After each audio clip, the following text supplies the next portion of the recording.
महाकुंभ में संगम पर भगदड़ होने के बाद कई लोग घायल हो गए हैं, जबकि 24 से ज्यादा लोगों की मौत की भी खबर सामने आ रही है। घायलों को कुंभ क्षेत्र के सेक्टर 2 में अब बने अस्पताल में भर्ती कराया गया है। आज मौनी अमावस्या के मौके पर बड़ी संख्या में तीर्थ यात्री स्नान के लिए महाकुंभ पहुंचे हैं और मौनी अमावस्या के अवसर पर दूसरे अमृत स्नान के लिए त्रिवेणी संगम पर संतों का आना जारी है। अब तक करीब 5 करोड़ श्रद्धालु आस्था की डुबकी लगा चुके हैं और आज तक पवित्र स्नान करने वाले श्रद्धालुओं की कुल संख्या 20 करोड़ से अधिक हो गई है। दिल्ली में प्रधानमंत्री आवास पर हो रही केंद्रीय कैबिनेट की बैठक में पीएम मोदी ने रेल मंत्री अश्विनी वैष्णव से बात भी की है और महाकुंभ में मची भगदड़ के बाद श्रद्धालुओं को सुरक्षित प्रयागराज से निकालने पर रेलवे की तैयारी के बारे में जानकारी ली गई है। वही रेल मंत्री अश्विनी वैष्णव ने पीएम मोदी को प्रयागराज में रेलवे के द्वारा दी गई व्यवस्था के बारे में जानकारी दी है। बता दें कि पीएम मोदी योगी आदित्यनाथ से बातचीत कर रहे हैं, इस पूरी जानकारी ले रहे हैं लगातार। बता दें कि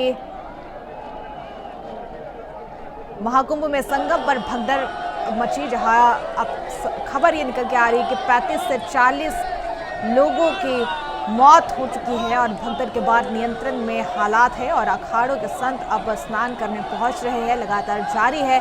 ये दृश्य आपको दिखा रहे हैं, साधु संत जा रहे हैं, वही सिक्योरिटी की भी तैनात की गई है और अब प्रशासन और भी ज़्यादा अलर्ट मोड पर आ गई है इस भगदड़ के बाद। और अब तक करीब 5 करोड़ श्रद्धालुओं ने डुबकी लगा ली है। स्नान करने वाले श्रद्धालुओं की संख्या 20 करोड़ से अधिक हो गई है और हादसे पर पीएम मोदी और रेल मंत्री की बातचीत हुई है। प्रयागराज से निकलने के लिए ट्रेनों के पुख्ता इंतजाम की जा रही है और आज 360 से ज़्यादा ट्रेन प्रयागराज से चलाई जा रही है। वही रेल मंत्री के अधिकारियों से बैठक भी हुई है।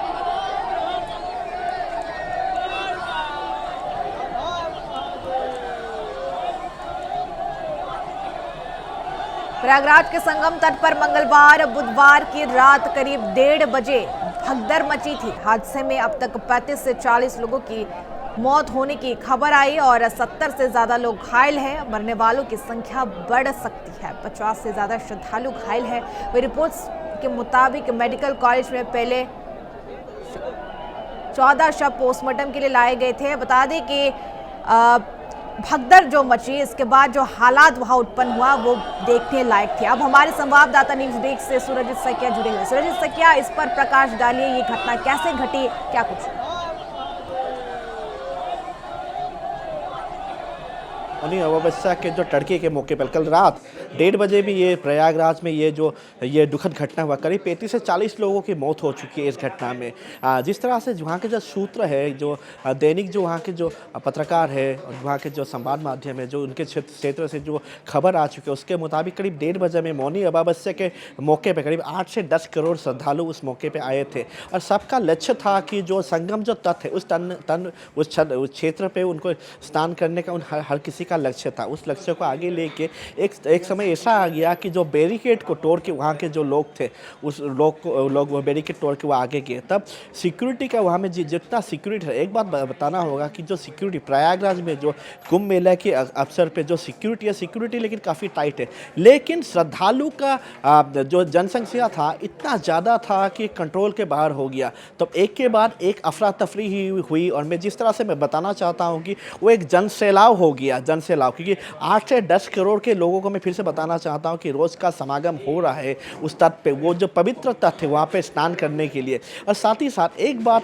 गौरतलब एक बात है कि जो प्रशासन है, प्रशासन काफ़ी दिनों से प्रशासन का तरफ से एक नोटिस आया हुआ था कि आप सिर्फ एक ही तट पे क्यों, पूरा गंगा आपका है, प्रयागराज में पूरा गंगा आपका है, आप कहीं भी आप स्नान कर लीजिए, आपका दिल पवित्र हो जाएगा। लेकिन लोगों का जो स्पेशली जो लोग हैं, 8 से 10 करोड़ के जो लोग थे, उसमें से करीब 70-80 हज़ार के लोग उस समय में, जब घटना 1:30 बजे हुई थी, रात को 12 बजे के बाद में ये घटना हुआ, तब उस क्षण पे वो लोग वहाँ पे जाके जब खड़े होंगे, एक भीड़ हो गया, भीड़ के बाद वो आउट ऑफ कंट्रोल हो गया। तब एक के बाद एक गिरना शुरू हो गया। मेघालय के भी लोग थे, मध्य प्रदेश के भी लोग थे, काफ़ी लोग थे, 35 से 40 लोग वह अफरा तफरी में गिर गए। अब तक 40 लोगों का वहाँ में शव बरामद हो चुका है और साथ ही साथ अब तक जब खबर आ चुकी है कि करीब 70 से ज़्यादा लोग घायल हो चुके हैं। एक बात प्रशासन को दाद देनी होगी कि जब ये घटना हुआ, करीब 1 घंटे के अंदर में काफ़ी भीड़ थी, उसके बाद भी करीब 50 से 60 एम्बुलेंस उस स्थान पे आ चुका था। उन एम्बुलेंस में जितने लोग घायल थे, जितने लोगों का मौत हो चुका था, हर किसी को वहाँ से ले जाया गया है। लेकिन एक बात हर किसी का नोटिस में आ चुका है कि अभी तक ज़्यादातर जो लोग हैं उनका मतलब वो कौन है, वो कहाँ से आए हैं। करीब 20-25 लोगों का आइडेंटिटी अब तक डिस्क्लोज हो चुका है, लेकिन अभी भी 15-20 जो आइडेंटिटी के जो लोग हैं उनका अभी तक आइडेंटिटी अभी तक डिस्क्लोज नहीं हुआ है कि वो असल में भारत के किस क्षेत्र से आए हैं, किस राज्य से आए हैं या किस शहर से आए हैं। लेकिन इस घटना को लेके और एक बात देखा जा रहा है कि जो विरोधी पक्ष है, जो कांग्रेस हो चुके या सपा हो चुके, अखिलेश यादव हो चुके, हर किसी को मतलब भाजपा के ऊपर में वो अपना इल्ज़ाम लगा रहे हैं कि प्रशासन इस तरह से नहीं कर रहा है। लेकिन वो बात एक प्रकार से गलत है, क्योंकि देखिए जो महाकुंभ का जो मेला है वो कितने सालों बाद आता है हर कोई जानता है, और हिंदू जो धर्म के जो विश्व के जी सूरज जी, मैं इस विषय में बोलना चाहूंगी कि अब भगदड़ जो मची थी, इसके बाद अभी तक प्रशासन ने 10 घंटे के बाद भी ये अब तक ये जानकारी नहीं दी है कि कितने लोग घायल हुए हैं, कितने लोगों की मौत हुई। आधिकारिक अब तक बयान अभी तक सामने नहीं आया। इसको किस तरह से देखी जा रही है? मैं उसी विषय में मैं बोलना चाह रहा हूँ जोनाली, क्योंकि जिस तरह से देखा जा रहा है कि मतलब इट्स नॉट एट ईजी। किस तरह से आप बताएं कि कितने लोगों को अभी तक वहाँ पे उस अफरा तफरी में कितने लोग घायल हो चुके हैं, क्योंकि मैं फिर से बता रहा हूँ कि करोड़ों लोग अब तक प्रयागराज में जमा हो चुके हैं, और उस समय का जो घटना, उस समय भी लाखों लोग उमड़े थे। और साथ ही साथ जो प्रशासन थे, जो सरकार ने दिन रात एक करके वो लोग जितने लोग हैं उनको सिक्योरिटी व्यवस्था की ओर से एम्बुलेंस में वो लोग ले गए, ट्रीटमेंट चल रहा है। और अभी तक जितने लोग हैं, करीब 40 लोगों का अब तक मतलब जो सरकारी आंकड़ा है, उस आंकड़ा के हिसाब से करीब 40 लोगों का मौत होने का अब तक स्पष्ट हो चुका है। लेकिन उनमें से भी वो 40 लोग कौन है, उनके परिवार, उनके जो परिजन आने के बाद ही वो स्पष्ट होगा, क्योंकि आइडेंटिटी डिस्क्लोज का भी एक बात है, क्योंकि आधार मिलाना होगा या पैन कार्ड मिलाना या वोटर ID मिलाना है, उसके बाद ही मालूम चलेगा कि कौन कौन है। लेकिन अभी तक करीब काफ़ी सारे केस भी रजिस्टर हो चुके हैं कि करीब 70 से 80 लोगों को वहाँ से मतलब अभी तक उनका शव बरामद नहीं हुआ है। अब काफ़ी लोग अभी तक घायल हुए हैं। लेकिन प्रशासन अपनी तरफ से योगी आदित्यनाथ की जो सरकार है